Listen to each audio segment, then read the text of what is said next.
It will help you access the AI Remove tool in Capcut Mobile free tutorial. If this helped, drop a like, share the video, and subscribe for more. 1. Click select or highlight your video clip on the timeline. Down and scroll to the right. You see the option AI Remove, which is a free Capcut Mobile feature. 3 different options to remove the AI or to remove the footage using AI. Quick brush tool.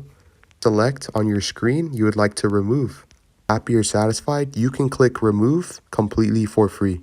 For this to load, AI Remove tool is now currently being applied to your video clip or footage in Capcut Mobile. You get the option that it could not remove, then you have to click the third option, erase. Erase the background so it's not color red. Re-click on one of these options, quick brush. You can now successfully move using AI, rebrush on the screen, and then click remove.